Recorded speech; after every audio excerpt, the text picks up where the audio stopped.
Hello friends, welcome to AffairsCloud Learn to Lead. This is Ashu and today we will discuss very important current affairs of 26th of May 2021. You can see two best images of the day, but today we will discuss most important and the very important current affairs. So watch this video till last and I am requesting you all the students that you have to like this video, you have to share this video as maximum as possible and you have to subscribe this channel if you are new on this platform. Guys, you can download our application name is AffairsCloud and link of this application is given in the description box.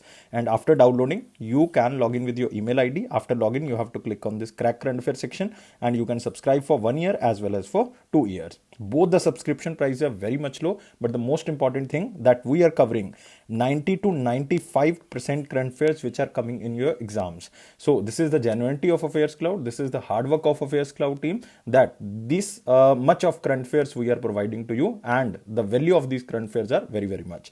And guys, first of all, what we are providing under these current affairs, we are providing daily current affairs. In the daily current affairs section, we are providing three things. One is related to detailed current affair of a particular day. Next is the question and answer format of current affair of particular day, and third is the quiz section which you can attempt on our application on the daily basis. Next is the weekly section. In the weekly section, we are again providing three sections for particular week. One is related to detailed current affair of that week. Next is question and answer format of current affairs of that week, and third is the quiz section which you can attempt on our application on weekly basis. Next is most important here is the monthly current affairs, because we are providing various PDFs to enhance your performance. Like first is the study PDF. All the theoretical and the detailed current affair provided under this PDF, that is study PDF, and to revise these type of the current affairs in the theoretical format, we are providing question and answer format of the PDF so that you can revise again and again. Next is top 100. It means the best 100 current affairs provided to you, and this is also provided in the form of question and answer. And next is the pocket PDF. It means by the name you can guess that 2-liner, 3-liners current affair will be provided under this PDF, and you can revise these current affair before your exam in quick format. So guys, this is daily, weekly and the monthly section. But we are also providing some smart PDFs to enhance your performance. Smart PDF stands for topic wise PDF, and we are covering 20 most important topics which are important for every type of exam, like apps and web portal, important days, books and authors, national current affair, international current affair, obituaries, appointments. So these type of the current affairs we are covering under 20 type of PDFs. And guys, remember, these 20 PDFs you can revise before your exam. If particularly one topic is weak, you can also pick one PDF from that topic wise list. Next is the banking awareness section, especially for those aspirants who are preparing for the banking, and we are providing three things under this section. One is detailed current affair of only banking and economy, question and answer format of current affairs only related to banking and economy, and third is the quiz section which you can attempt on our application on monthly basis, because we are providing this banking and economy quiz on the monthly basis. Next is exam PDF. Exam PDF stands for if you want to just revise 2021 current affair, like past 2021 current affair, then you have to just pick one PDF and you can revise all the past current affair, and this PDF is exam PDF. Next is special current affair. Special stands for budget and economic survey. It means we are providing detailed budget and economic survey, and also we are providing expected question and answer list related to budget and economic survey which examiner can ask. So this is very helpful. And guys, those students who are preparing for their respective state exams, we are also covering state current affairs, and we are covering every state and union territory. So guys, there is no different subscription. There is only one subscription for all these type of the current affairs, and you have to just download one thing, that is our application, AffairsCloud, and you can download from the description box link, and you can log in with your email ID. And guys, remember, after clicking on this crack current affair, you can subscribe for 1 year as well as for 2 year. Prices are very much low. If you see, you will definitely surprise. And on that minimal price, we are providing 10% extra discount. If you use this code ASH10, then you will get 10% extra discount. And guys, you can reach us on this email ID, support@affairscloud.com, or you can call us on this number. And guys, you can also comment under any video. I am personally entertaining all the comments and the queries, so I will definitely answer. So let's start today's current affair, that is 26th of May 2021. But I am again requesting you, all the students, that you have to like this video, you have to share this video as maximum as possible, and you have to subscribe this channel. So let's begin today's session with the most important question section. But you can join our Telegram group, and Telegram group link given in the description box. So let's start today's current affair. Here is the question. Cheetah is set to be reintroduced in India at which national park? So there are two things which are very important under this question. One is the name of the animal, that is cheetah, and second is it will be reintroduced at which national park, because cheetah declared extinct in India in 1959. 1952, and it is set to be reintroduced in India in November 2021 at Kuno National Park. So guys, remember, Kuno National Park is in which state? It is in Madhya Pradesh. So remember this. And it is the first time in the world that a large carnivore animal will be relocated from one continent to the another. This is happening first time. So you can see here, cheetah to be reintroduced in India from Africa in November 2021. And guys, you can also remember that cheetah declared extinct in India in 1952, and it is the first time in the world that a large carnivore animal will be relocated from one continent to another, because 10 African cheetahs will be brought from the South Africa and Namibia and reintroduced in India. It means these 10 African cheetah will came from another continent, that is African continent.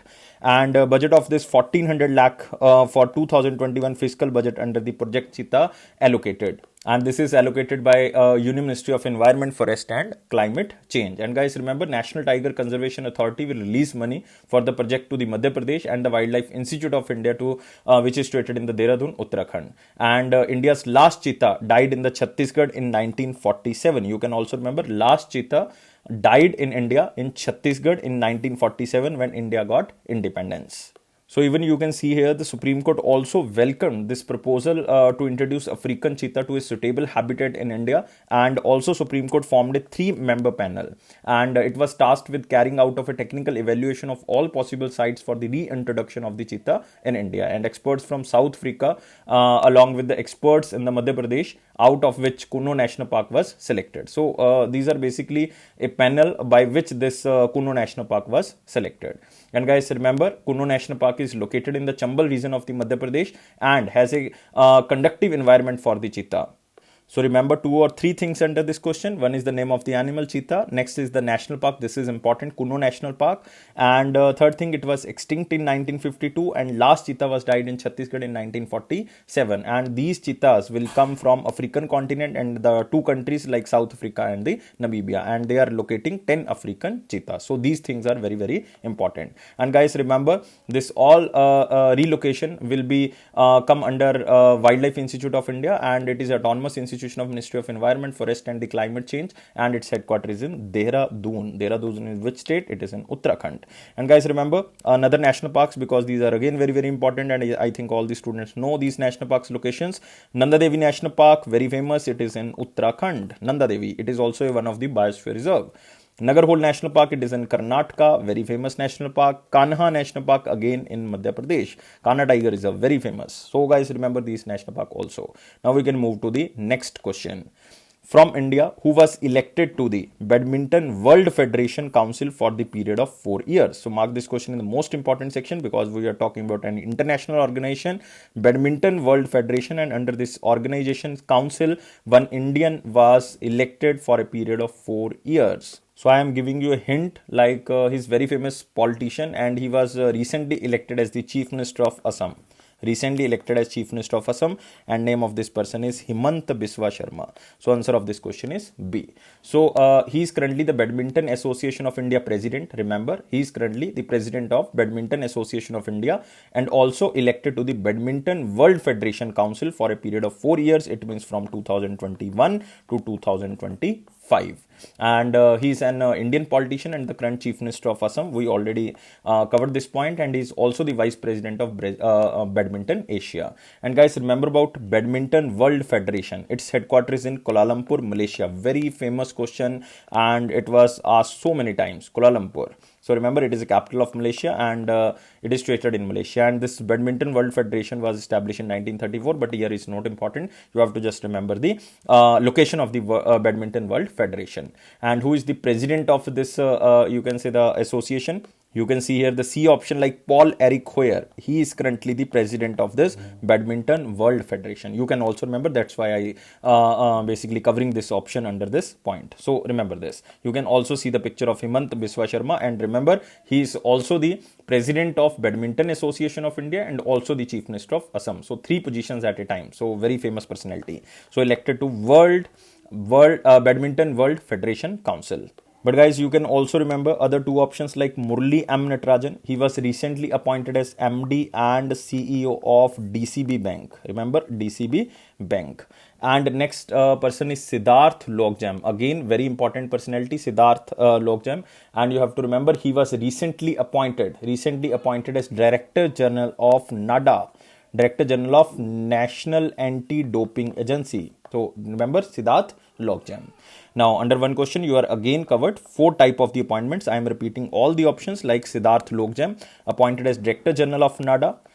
Next is Himant Biswa Sharma, Chief Minister of Assam. He was recently appointed, and he was also elected as the member of the Badminton World Federation Council and also the Badminton Federation of India President.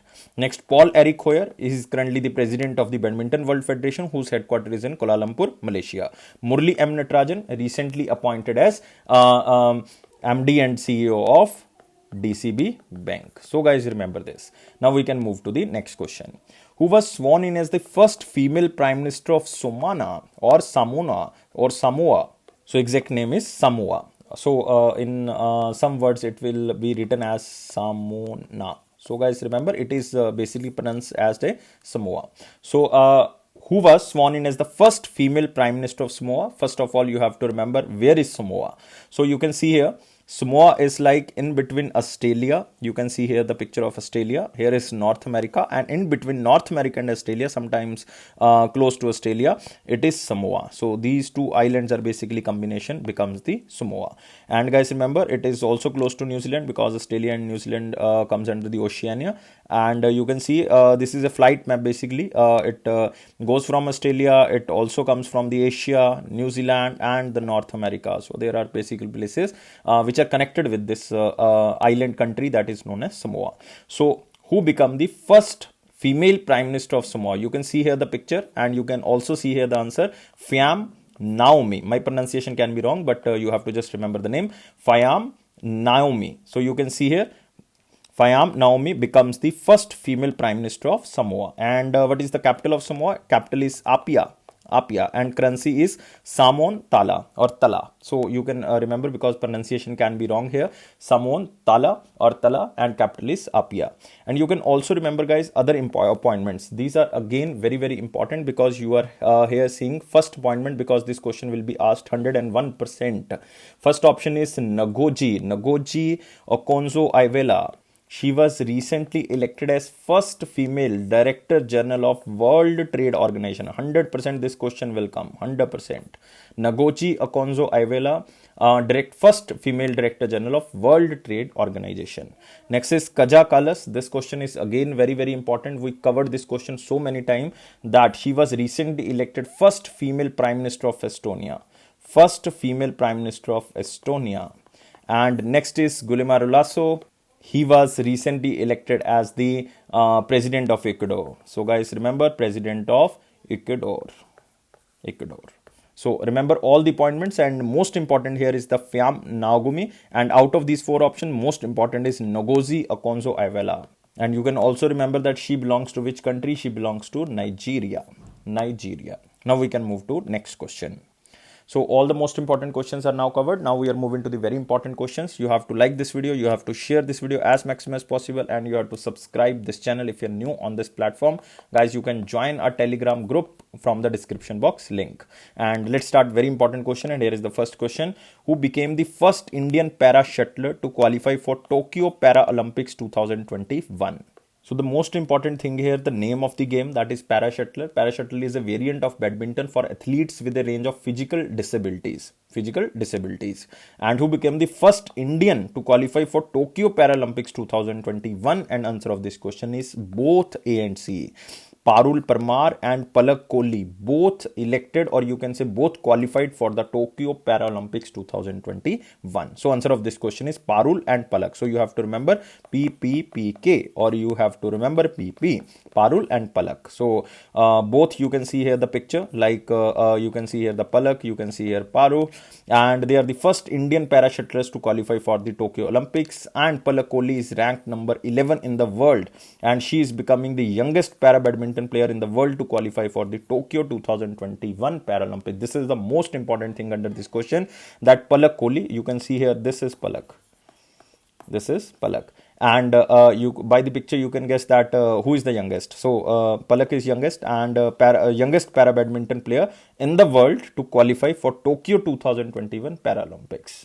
So the pair is currently ranked number 6 in the world and has won a total of 4 titles together since 2019. And the top 6 pairs in the you can say Badminton World Federation ranking are qualified for the event, and they achieved the qualification for the women double event that is making its debut in the Tokyo Olympics. And Palak Kohli will represent India in the 2 Paralympic events. One is the double, second is the single, and in doubles he is paired with Parul. So remember this, and both are basically ranked in the doubles category as a 6 in the world. So you can remember the name Parul and Palak. Now we can move to the next question. Which country will host 2022 and 2023 Asia Cup respectively?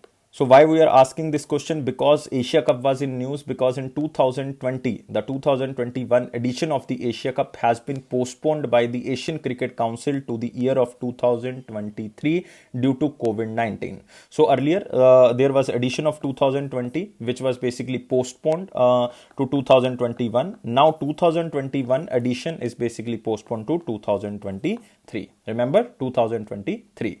And remember the hosting country of 2023, or because you can say 2021 was hosted by Sri Lanka, but it was postponed. It means 2023 will be hosted by Sri Lanka. So we can eliminate the option. So we are talking about 2023 on the second choice. So you can see Pakistan can't be there, and Pakistan can't be there. So answer can be Sri Lanka, or you can say B or C. So India is not hosting 2022 Asia Cup because it is hosted by Pakistan, not China. It is hosted by Pakistan. So answer of this question is C, Pakistan and Sri Lanka. So guys, remember 2022 will be hosted by Pakistan. That is a regular tournament because it happens after 2 years. Like 2018 was the last Asia Cup. After that it have to happen in 2020, but due to COVID-19 it postponed to 2021. Now it postponed to 2023. So regular scheduled was 2022 again, and it will be hosted by Pakistan, and 2023 will be hosted by Sri Lanka. So you have to remember this information because this can be asked in examination. And guys, you can see here 2021 edition of the Asia Cup has been postponed by the Asian Cricket Council to be held in 2023 due to COVID-19, and it will be hosted by same country which was chosen for the 2021. It was Sri Lanka. And there has been no Asia Cup since 2018 because earlier 2020 was postponed to 2021, now again postponed to 2023. And recently Barcelona, Spain gave its citizens the chance to vote for building a cricket ground, and building of cricket ground got the most votes. So now a cricket ground will be built on the Barcelona, Spain. So you have to just remember this can be asked in the you can say SBI exam. So you have to just read this news. Now we can move to the next question. Which company has partnered with financial services company Vivriti Capital to provide working capital financing to the medium, or you can say micro, small and medium enterprises? So in simple word, you can say that this is just to provide benefit to the micro, small and medium enterprises in the current world, or you can say the COVID-19 situation, so that they can tackle this situation very easily. And this company is, guys, flexiloans.com. So answer of this question is A. It means financial technological leader flexiloans.com has partnered with this financial services company which is known as Vivriti Capital to provide working capital financing to micro, small and medium enterprises by disbursing loan worth rupees 300 crore. It means the total target to disburse the loan is 300 crore rupees. And you can also see here its main aim of this initiative is to reach out more than 10,000 micro, small and medium enterprises in the next two you can say 1 year and 1.5 years. And these loans can be applied online, that is very easily processed, and can be received with in principle approval within 24 to 48 hours digitally without any manual intervention. So you have to apply the loan online. You get loan approval online within the 2 or 3 days, or you can say the 4 days. So you will get the approval. So this question is not so much important. I covered this question only for the banking students. Only for the banking student. This question only can come in the banking exam. So don't focus for other exam, especially for this question. And Flexi Loans was launched in 2016 and its headquarters is in Mumbai, Maharashtra. Next question is TRIFED is set to partner with which organization for implementation of Vandan Vikas Kendra initiative. So the most important thing here is the Vandan Vikas Kendra initiative. This initiative is for the tribals. That's why there is an organization which is known as TRIFED. So guys, remember about TRIFED, and remember one thing about TRIFED, that it comes under the Ministry of Tribal Affairs, and TRIFED stands for Tribal Cooperative Marketing Development Federation of India, and they partner with the NITI Aayog for this implementation of Vandan Vikas Kendra initiative. Remember, there are total, you can say, 39 tribals aspirational districts, and they are basically focusing on to establishing Vandan Yojana or the Vandan Vikas Kendra in these 39 tribal aspirational districts, because aspirational districts comes under the NITI Aayog. That's why they want to establish these Vandan Vikas Kendra in the 39 tribal aspirational districts. That's why NITI Aayog is partnering with this organization, Tribal Cooperative Marketing Development Federation of India. You can see here TRIFED and NITI Aayog to partner for the implementing the Vandan initiative in the tribal clusters of all aspirational districts of India, and these are 39 aspirational districts of India. So guys, you can see here Vandan Vikas Kendra initiative in 39 tribal aspirational district identified by the NITI Aayog. And this is a program for the value addition, branding and marketing of the minor forest produces which are generated by the tribal people. And you can also remember that what are these Vandan Vikas Kendra initiative? These are basically, you can say, program for value addition, branding and marketing of minor forest produce by establishing Vandan Kendras to facilitate the creation of sustainable livelihood for the forest-based tribes, especially for the forest-based tribes. And an addition of 9,900 Vandan Kendras have been proposed to establish in the 39 tribal aspirational districts. And remember about Vandan Yojana, it was launched firstly in 2018 and it is implemented by TRIFED under the Ministry of Tribal Affairs. And Vandan startups will help the socio-economic development of the tribal population of the country by establishing Vandan Kendras. And all the marketing will be done by this Vandan Vikas Kendras so that their income and their livelihood can be enhanced. And the move will be boost the employment generation of nearly 2 lakh tribal families. So this will definitely generate the income. And guys, special focus will be on the aspirational districts where tribal population is more than 50%, so that maximum to maximum, you can say, family income can be increased or their livelihood can be enhanced. And always remember our TRIFED managing director is Praveer Krishna. He is currently the managing director of TRIFED and head office is in New Delhi. And you know, Ministry of Tribal Affairs, Union Ministry is Arjun Munda ji. Arjun Munda constituency is Khunti is in Jharkhand. So you can also remember this. Now we can move to the next question. According to RBI guidelines, which will be recommending body for amalgamation of district central cooperative banks with the state cooperative banks. It means if a district central cooperative bank want to merge with the state cooperative bank according to the state request, then which will be the recommending body to the RBI so that they can be merged. So the recommending body will be NABARD, National Bank for Agriculture and Rural Development, will be the recommending body for merging of the district central cooperative banks with the state cooperative banks. And you can see here RBI issue guidelines for the amalgamation of the district central cooperative banks with the state cooperative banks, but the request can be initiated by the state government. So you have to remember the request can be generated by the state government.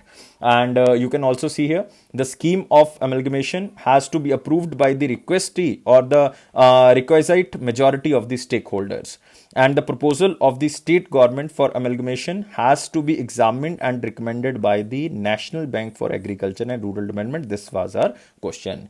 And the entities should have, what will be the conditions for merging? Capital to risk weighted ratio, that is CRAR, above the prescribed regulatory minimum. It means the minimum prescribed ratio for the CRAR should be more in the cooperative banks, and gross non-performing assets below 7% and net NPA below 5%, and adequate liquid assets. If these requirements are met, then they can be merged in the 2 steps. There are 2 steps. Like first stage is in principle approval with the granted subject to the fulfillment of the certain condition. Second step is NABARD and RBI will provide the final approval along with the compliance report. So these are the things you have to remember. And you can also remember who is currently the head of NABARD. Head of NABARD is G.R. Chintala. And NABARD was established in 1982 during the time period of Indira Gandhi government. And Reserve Bank of India, who was recently appointed as the one of the deputy governor of RBI, it was T. Ravi Shankar. Remember, T. Ravi Shankar was recently appointed as the one of the deputy governor of RBI. So this is again important thing. Now we can move to the next question. The National Payment Corporation of India has partnered with which companies? One of the certified partners for RuPay Soft POS or point of sale machines.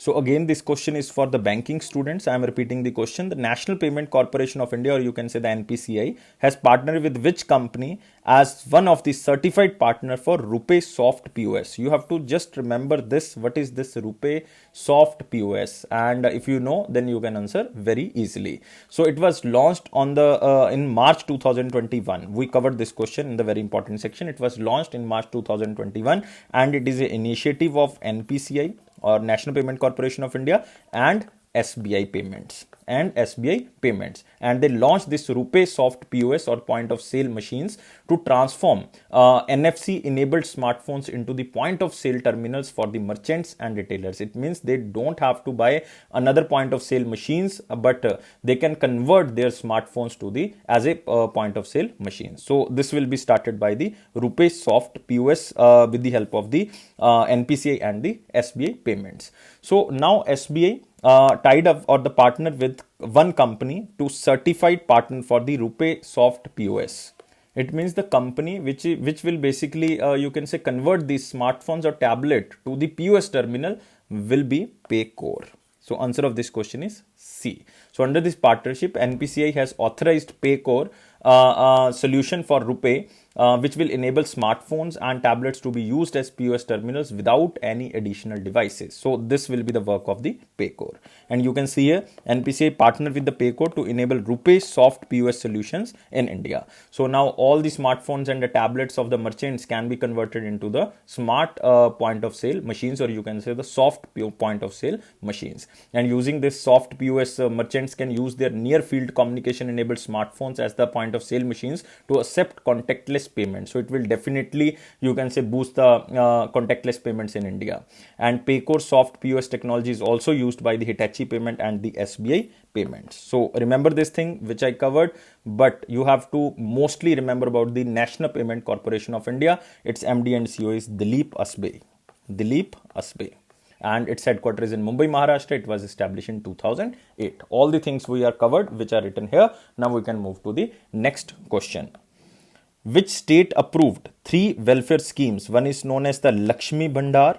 Next is Lakshmi Bhandar project. Next is Student Credit Card Initiative. And third is Dware Ration. So these 3 initiatives are basically approved by one of the newly elected government, that is West Bengal government. It means it is approved by Mamata Banerjee and her cabinet. And you can see here Mamata Banerjee here and Bengal cabinet approved the student credit card and the Dware Ration scheme. And also you have to remember Lakshmi Bhandar.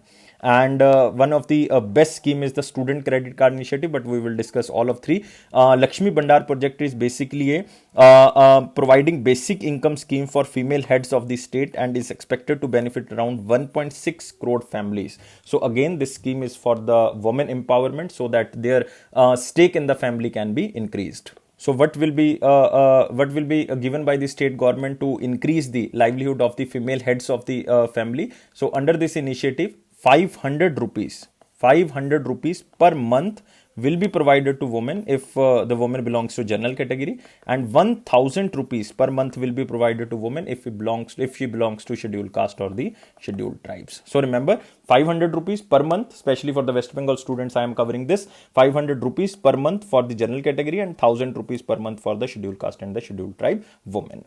And this scheme will require almost 12,900 crore every year for the implementation, and West Bengal monthly average household expenditure is almost like 5200 rupees. So it all be borne by the state government. Next is student credit card initiative to help students receive low interest loans up to rupees 10 lakh for the higher education. If anyone want to do the higher education and they don't have money, then they can take the loan from the student credit card initiative and they can take up to 10 lakh rupees, and the interest rate is very much low. Only 4% interest rate will be charged by the you can say the company or you can say the bank, but this can be paid through the easily you can say the installment options. And next is the Dware Ration. The scheme ensures free doorstep delivery of the monthly ration to 1.5 crore households, 1.5 crore household, and it is also provided by the state government. So Dware Ration, Student Credit Card Initiative, and Lakshmi Bandhar Project. These are most important scheme which are started by the West Bengal. So remember about West Bengal. West Bengal Chief Minister is Mamata Banerjee. Governor is Jagdeep Dhankar.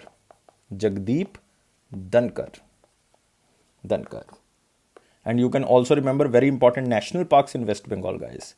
Buxa Tiger Reserve, Gorumara Tiger Reserve, Jaldapara Tiger Reserve, Neora Valley Tiger Reserve, Singalila National Park, very famous. Singalila National Park. So these are very important because Sundarban National Park everyone know. Buxa Tiger Reserve, Gorumara, Jaldapada, Neora, Singalila, these all are in the West Bengal. So you have to remember this. Now we can move to the next section, and before next section, one question from the picture, like Minister of State for Finance and Corporate Affairs, Shri Anurag Singh Thakur launched first phase of MCA 21 version 3.0. Earlier they released the version 2.0 and we covered this question, and we are again covering this question because now third version was launched. And guys, you can also remember that MCA stands for Ministry of Corporate Affairs and 21 stands for 2021. It is an online portal, and this online portal is providing easy and secure access to the Ministry of Corporate Affairs services to corporate entities, professionals and the public. It helps companies to submit various documents as a part of compliance requirement under the Companies Act of 1956 through online mode. And this Ministry of Corporate Affairs 21 3.0 portal is being updated in two phases. First phase now they launched, and second phase will be in October 2021. So you can see here 3.0 comprises a newly built website, new email services for the Ministry of Corporate Affairs officers, and the two new modules, one is the book and second is the e-consultation is also provided. And MCA 21 portal is used by the companies for submitting various type of document as a part of compliance requirement under the Companies Law of 1956, or you can say the 2013. And the second and the final phase will be launched in October 2021. We already covered this point. So there are so many features like reducing the need for the requirement of attachment, inclusion of e-consultation module to hold a virtual public consultation so that you can consult with the virtual authority, and use of artificial intelligence for compiling, grouping and categorizing comments inputs received from the stakeholders. So these two or three things which are added under this 3.0 version. So remember of Ministry of Corporate Affairs, Union Minister is Nirmala Sitharaman, constituency is Karnataka because she is currently the member of Rajya Sabha. Minister of State, you can see here Anurag Singh Thakur, and he is a member of Lok Sabha, constituency is Hamirpur, Himachal Pradesh. Now we can move to the next section, important question section. So guys, you have to like this video, you have to subscribe this channel, you have to share this video, and you can also join our Telegram group from the description box link. And here is the first question in the important section. Which ministry is set to establish a national mission on use of biomass in the coal-based thermal power plant so that carbon emission can be reduced? And this ministry is Ministry of Power, not Ministry of Rural Development, it is Ministry of Power. So you can also see here, Government of India, Ministry of Power decide to set up a national mission on use of biomass in the coal-based thermal power plants. So they will use this biomass in the coal-based thermal power plants. So it will address the issue of air pollution caused by the farm stubble burning and reducing carbon footprints of the thermal power generation. And you can also see here, it will address the issue of air pollution caused by the farmer stubble burning, and it will help India's energy transition and help in meeting India clear energy targets. Like targets are like 175 gigawatt till the year of 2022 and 450 gigawatt till the year of 2030. And recently United States of America pitched India that United States of America will help India to achieve this 450 gigawatt of target by the year of 2030. So remember, the proposed national mission time period is 5 years and will contribute to the National Clean Air Program. So the main objective is to increase the level of co-firing from the present 5% to higher level to have a larger share of the carbon neutral power generation from the thermal power plant. So in simple word, you can say it is just to decrease the carbon emission. And the main objective is also to take up research and development activity in the boiler design for handling the high amount of silica, or you can say the biomass pellets. And you can also remember who is currently the Union Minister of Power. Union Minister is Raj Kumar Singh. Raj Kumar Singh, he is currently a member of Lok Sabha constituencies Ara. Ara is in Bihar. If you know the revolt of 1857, one of the places Ara in Bihar. So this was also the very famous place in the revolt of 1857. Remember, Ara. Moving to next question. India and which country have signed a 3-year work program agreement for development in the agriculture cooperation? So for the development of agriculture, India and Israel signed a pact for the 3-year, and they will work together and implement new techniques in the agriculture, which will known as the Indo-Israel, you can say, agriculture project for center of excellence. So they both will establish this type of the center of excellence. So India and Israel sign a 3-year work program for the cooperation in the agriculture. You can see here Narendra Singh Tomar, who is currently the Union Minister of Agriculture, and you can also remember the constituency is Morena, Madhya Pradesh. And both countries will implement 2 initiatives, namely Indo-Israel Agriculture Project Center of Excellence and Indo-Israel Villages of Excellence. It means this Villages of Excellence Center will be established at the local level, and the Center of Excellence established at the urban level, or you can say the state level. It is a new concept aimed at creating a model ecosystem in the agriculture across 8 states in India, and it will benefit local farmers both through the center of excellence and the village of excellence.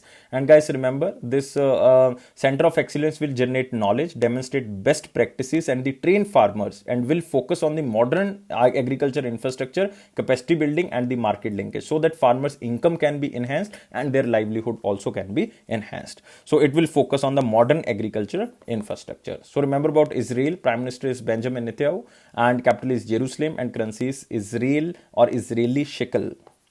Israeli shekel. Now we can move to next question, and the last question of the important section. Former Union Minister and eminent farmer leader Gouda Patil passed away. He was belonged to which state? So you have to remember the name Gouda Patil. Second, he was former Union Minister. So you can remember that which portfolio was with him. And third, he was very famous farmer because he protested in Karnataka for the welfare of the farmers, and that's why he belongs to which state? He belongs to Karnataka, and exact area is Belagavi. So remember, Belagavi is in Karnataka, and his constituency is also Belagavi, when he was the Union Minister of State for Rural Development as independent charge during the Atal Bihari Vajpayee ji government. So remember, constituency is also Belagavi. So you can see here the picture. Former Union Minister Gouda Patil dies, and you can also see here Gouda Patil served as the Minister of State for the Rural Development as an independent charge, also as a Union Minister in the Atal Bihari Vajpayee ji cabinet. He was the first leader of the Karnataka Rajya Raita Sangh to win assembly elections, because he was one of the founder members of the Karnataka Rajya Raita Sangh and was always concerned about the farmers and worked towards their well-being. So that's why he was the first leader of the Karnataka who was elected as elected from the Rajya Raita Sangh to win assembly elections from the Belagavi and the Dharwad rural seats in 1989, and main constituency was Belagavi. So remember, it is in Karnataka. Now we can move to the next section, and it is our one-liner important point. Here is the first point. You can see here, India records highest ever FDI inflow of $81.72 billion in financial year 2021. So guys, remember, it is the highest inflow of the FDI, which is basically this data is given by you can say the Ministry of Commerce and Industry, whose Union Minister is Piyush Goyal, who is currently the member of Rajya Sabha from Maharashtra. So maximum FDI, you can see here in computer, software and hardware. Maximum FDI comes under the computer, software and hardware, almost 44%. Second comes under the construction activities, like 13% only. But computer and hardware, it is 44% FDI. So you have to remember. And Singapore is the top investing country with 29% of the total investment, followed by the United States of America, and third goes to the Mauritius. So Singapore is the top investor for India. So remember these two or three things. These are very, very important. Next, World Thyroid Day is observed on the 25th of May. So you have to just remember this day, but examiner will not ask this type of the question like World Thyroid Day, but you can remember if he asked, then you can also mark the answer right. World Thyroid Day is annually observed across the globe on the 25th of May to create awareness about the importance of thyroid and educate about the prevention and treatment of the thyroid diseases. So that's why this day is basically celebrated. And guys, remember the theme, or you can say the main event name, which was organized by Department of Health to observe the International Thyroid Weakness, or you can say the Awareness Week, and World Thyroid Day of 2021. And the main theme was mother baby iodine, the importance of iodine on the woman and her baby. So that's why this is the theme, but it is a so long theme, so examiner will not ask. Next, RBI reported India's real GDP for Q1 financial year 22 to grow in the range of 10 to 15%. So it is by the SBI. So this is very important because this is predicted, or you can say it is a report of ECORAP, which is, you can say, State Bank of India's research report. ECORAP stated India's real gross domestic GDP growth of Q1 of financial year 22 will be in the range of 10 to 15%, as against the RBI forecast 26.2%, but SBI forecasted 10 to 15%. And it is forecasted real GDP, and it is a loss almost by 4 to 5 lakh crore for the Q1 of the financial year 22. So it will be a loss of 4 to 5 lakh crore. So it is predicted by SBI, and recently ICRA also predicted. ICRA predicted till the end of the financial year 21, or you can say the last quarter of the financial year 21, India growth only 2%. So it is predicted by the ICRA. So you can remember, because it is the last year Q4 of the 2021, but SBI ECRORAP is most important. I will cover this question in the recent days. Next, International Missing Child Day 2021, May 25th. So this day is basically observed on the 25th of May. And International Missing Children Day is celebrated across the globe to create awareness about the issues of child abduction and educate the parents about the measures to protect the safeguard their children. And Forget Me Not Flower, remember, Forget Me Not Flower is the official emblem of the National Missing Children's Day. National Missing Children Day. And there is an International Center for Missing and Exploited Children, which is headquartered is in United States. Next is Shri Malani Forms won the Star Export House Award 2021 from the Ministry of Commerce and Industry. So Shri Malani Forms Private Limited, it is a Hyderabad based company, or you can say in Telangana it is situated, won the Star Export House Award 2021 from the Ministry of Commerce and Industry. The certification is valid for the 5 years between 2021 to 26, and Shri Malani Forms became the first and the only matrices and matrices component company to win the award in the past 5 years. And Shri Malani Forms is the largest exporter of the matrices and matrices component from India, with supplies to Russia, Europe, United States, Middle East, South Korea, and the other countries. And the company is in line with the Make in India initiative of the government of India. So this is not so much important, but you have to read this Shri Malani. Next, Pay Nearby Centrum Micro Credit tie-up to offer unsecured small medium businesses loan to the retailers. So Pay Nearby branches, you can say the branchless banking and digital payment network tied up with the Centrum Microcredit, fully owned subsidiary of the Centrum Group, to offer unsecured small medium business loan to the retailers. So the main aim to strengthen the business growth of Pay Nearby retailers and under the COVID-19 by providing credit facility to them at affordable interest rate, and they are providing like 25,000 rupees to 1 lakh rupees as a funding, and for the tenure of the 6 months to the 24 months, but the interest rate will be very much low. So this question is not so much important, so that's why we not covered under the question and answer series. So now we are moving to the question of the day. What was the question of 25th of May 2021? Question was very simple, but question was very important. What about gold RBI needs to maintain under the minimum reserve system? So under the minimum reserve system, RBI has to maintain 200 crore. And out of 200 crore, 115 crore should be in the gold form, and 85 crore should be in the foreign currency or the foreign reserves. So we are only talking about the gold. So answer of this question was very simple. Answer was 115 crore. So 115 crore should be in the gold and 85 crore should be in the foreign currency. and it comes under the Minimum Reserve System Act of 1956. So answer of this question is C. Next question of the day. Question of the day, again very simple but most important question. Which of these is a quantitative instrument of monetary policy? I am not talking about the qualitative measurement. I am talking about the quantitative instrument of the monetary policy. So guys, answer out of these options in the comment box. I am waiting your answer. So guys, provide us 700 plus likes, subscribe this channel, share this video as maximum as possible. I am waiting your answer. And guys, please press this bell button so that you can receive the notification on time. And it is AffairsCloud promise that it will boost your confidence in the general awareness section. If you are watching the videos regularly, if you are reading the current affairs from the PDF, then your current affairs section will go strong. And guys, remember, you can subscribe our PDFs from the description box link, because from the description box link you can download our application, and after that you can subscribe for 1 year as well as for 2 year current affairs. Prices are very much low, and on that minimal price we are providing 10% discount if you use this code ASH10. And guys, don't take life so much seriously. Life is fun, and always be happy. Don't go outside, always be at home so that you can be safe. Thank you guys, take care, and bye bye.